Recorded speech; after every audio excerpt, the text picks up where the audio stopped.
Hello guys, সবাই কেমন আছো? তো আজকে একটা নতুন ব্লগ নিয়ে চলে আসলাম।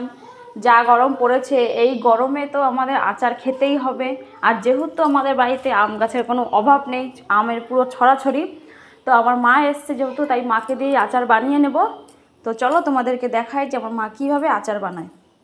তো দেখো, এখানে হচ্ছে শুকনো লঙ্কাটা ভেজে নিচ্ছে প্রথমে। আমরা তো আমি যখন বানাই তখন আমি একসঙ্গে সব কিছু ভেজে নিই, কিন্তু আমার মা দেখছি আলাদা আলাদা করে ভাজছে। তো শুকনো লঙ্কাটা ভেজে এখানে ভাজছে এখন ধনে। দেখো, ধনেটাও ভালো করে ভেজে নেবে। দেখো, ভাজা হয়ে গেছে, এখন নামিয়ে দিচ্ছে। এই আচারটা বেশি মিষ্টি হবে না, টক ঝাল আচার হবে।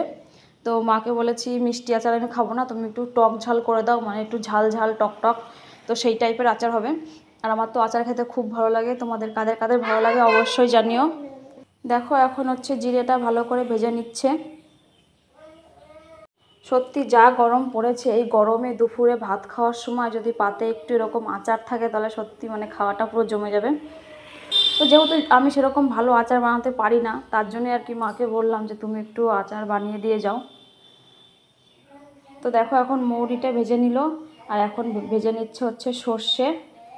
এক এক করে সব মশলা ভাজা হয়ে গেছে, এবং ভাজা হয়ে সব ঠান্ডা করতে রেখেছি, একটু পরে আর কি গুঁড়ো করা হবে। তো এদিকে দেখো, আমার মা হচ্ছে কড়াইতে তেল দিয়ে দিয়েছে। তো দেখা যাক এরপর কী কী দেয়, চলো তোমাদেরকে সেটা দেখাই। তো দেখো, এখানে দিয়েছে হচ্ছে মৌরি, সোমবারে মৌরি দিয়েছে।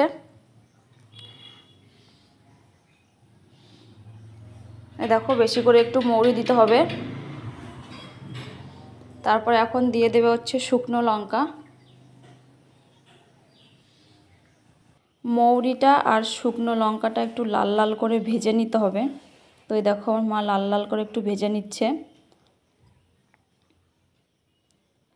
তো এখন দিয়ে দেবে হচ্ছে আম।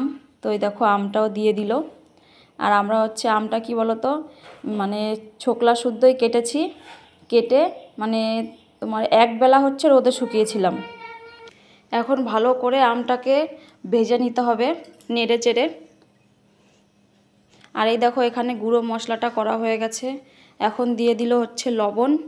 তো লবণ দিয়ে আবার ভালো করে কষাতে হবে।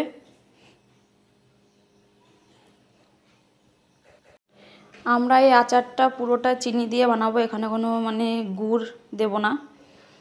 তো এখন দেখো, ভাজা মশলাটা দেওয়া হলো। ভাজা মশলাটা দিয়ে আবার নেড়ে চেড়ে তারপরে আবার আর কি নামানোর সময় দেওয়া হবে। তোমরা এখানে লঙ্কার গুঁড়ি চাইলে দিতে পারো, কিন্তু আমরা লঙ্কার গুঁড়িটা দিইনি। যদি তোমরা কালারটা সুন্দর করতে চাও তাহলে তোমরা লঙ্কার গুঁড়ি দিতে পারো। দেখো, প্রথমে অনেকটা চিনি দিয়েছিল, কিন্তু ভিডিও করতে মনে ছিল না। তারপরে দেখো, তোমাদেরকে আর একটু চিনি দিয়ে আর কি দেখাচ্ছি। তো এখন আমাদের চিনি দেওয়া কমপ্লিট হয়ে গেছে। এখন চিনি দেওয়ার পরে আবার একটু নেড়ে চেড়ে ভালো করে ভেজে নিতে হবে।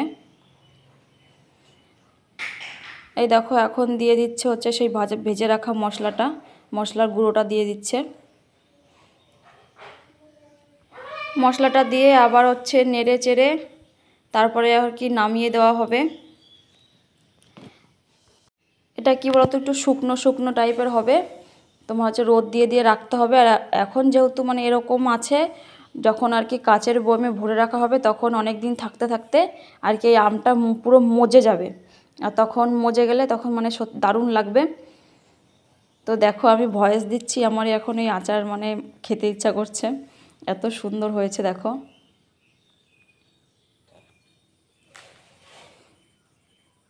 তো আমি এখন এক পিস নিয়ে খেয়ে দেখবো যে লবণে ঠিক আছে কিনা।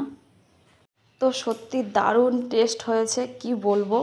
তোমরা হচ্ছে বাড়িতে এইভাবে একটু ট্রাই করে খেয়ে দেখো, এইভাবে বানিয়ে দারুণ লাগবে।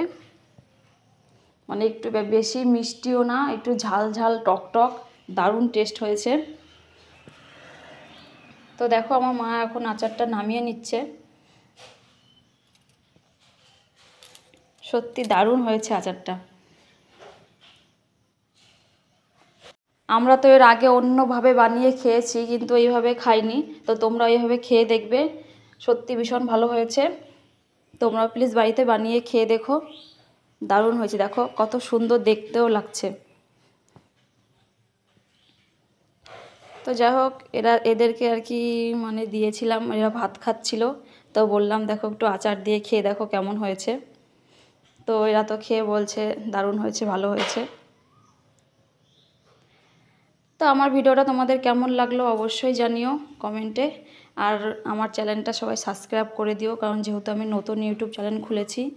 আর যদি কোনো ভুল ত্রুটি হয়ে থাকে ক্ষমা করে দিও, আর একটু পাশে থেকে একটু সাপোর্ট করো। টাটা।